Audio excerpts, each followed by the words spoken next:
The greedy, grabby horde are a simple bunch, so driving one of their commandeered carts isn't going to be a prob for a clever clogs like you. You just need to be shown the basics, and you'll be away faster than a cowpat off a hot, shiny shovel.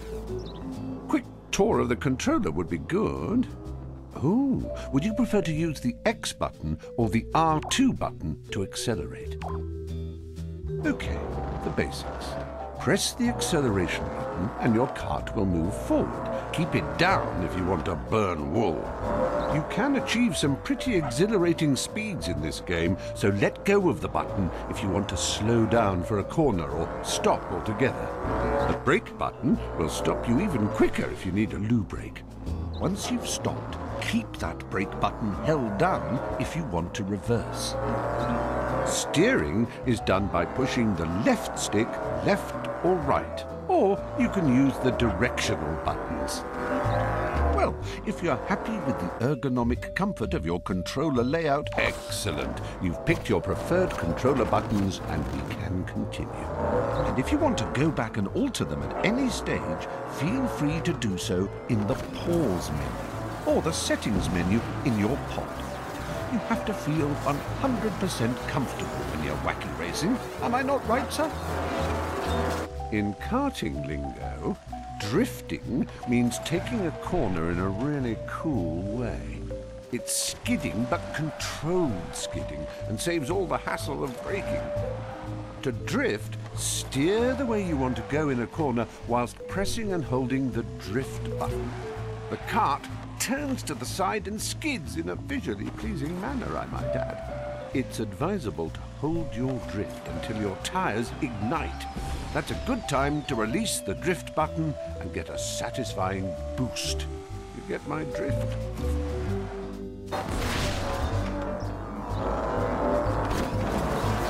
You see, that was a superb bit of drifting, both excellent and excellent. The boost you get is from the positive thinking molecules of the Imagisphere igniting in the drift backdraft. The bigger the flame, the bigger the boost. Now, who wants to know how to steer and drift at the same time? You're doing brilliantly with the drifting. Now to drift whilst steering your cart. So this time, press the drift button and steer with the left stick. Remember, DNS, drift and steer.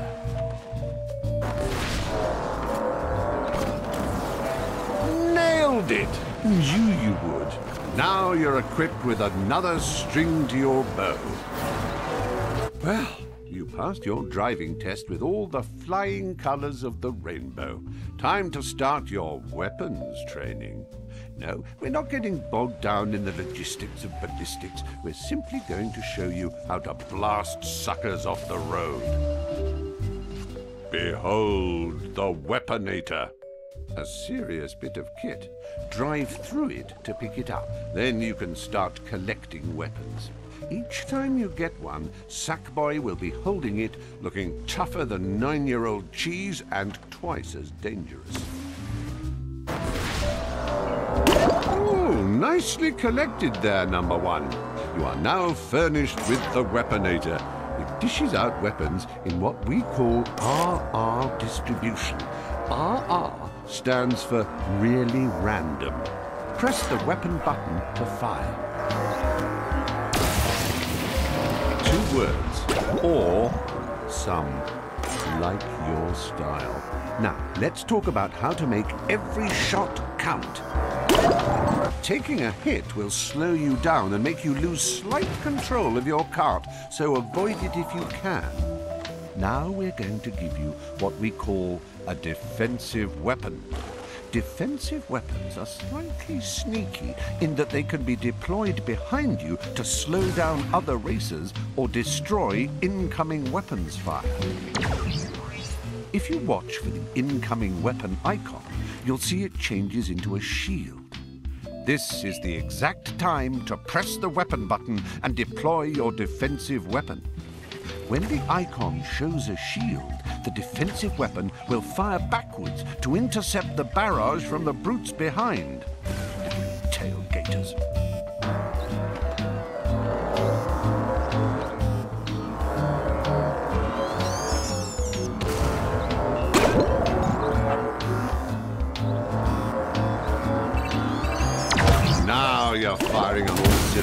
clever sack bombardier, you. Just remember, once you have a weapon, you can make use of it straight away or save it for a more dire situation.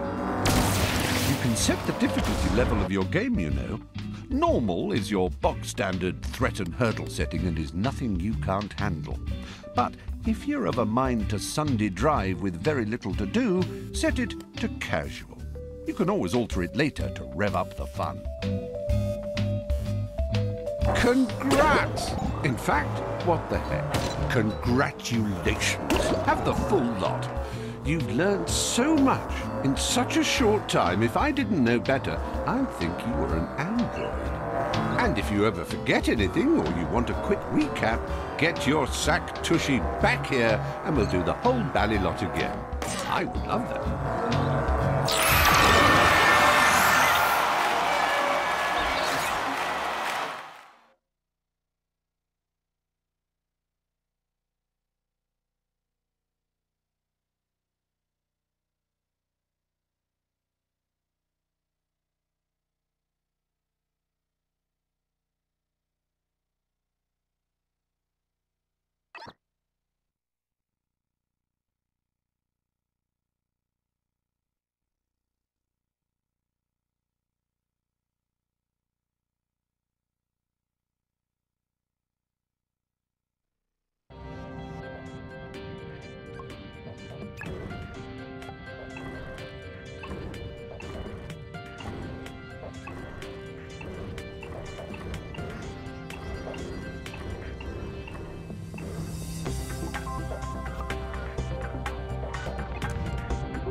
Up here, we couldn't just give you a bag to keep your creations in, or even a corner of the spare room.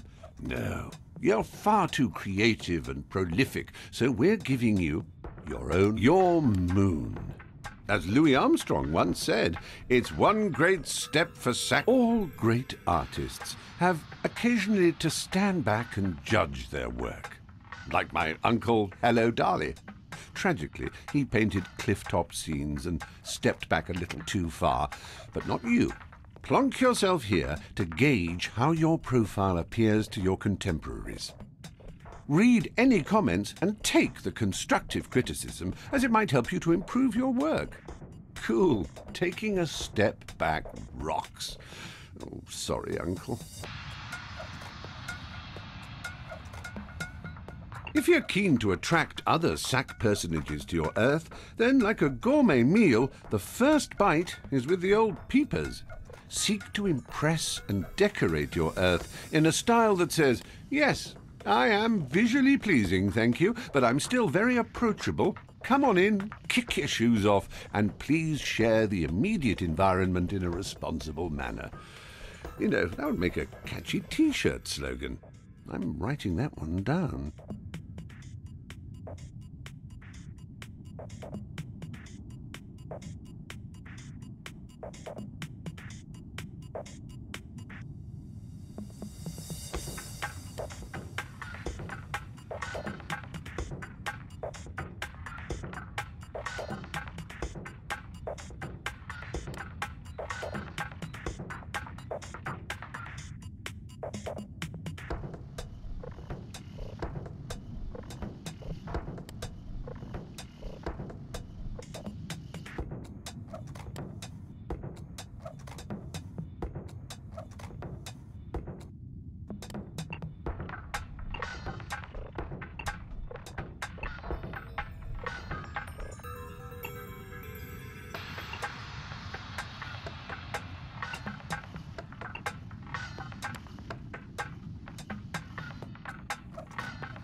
The sheer delight of LittleBigPlanet is that it's forever expanding into the uncharted reaches of the Imagisphere. There is always something new to do, learn and improve upon. Never let this be a daunting thing. You are one of our flagship creators. Explore, try stuff, faff around with it all. You can't break it, for goodness sake. Think of these tutorials as the spring in your step, which will in turn become a bound, then a mighty leap into new and exciting adventures. Oh, we do love you up here, you know.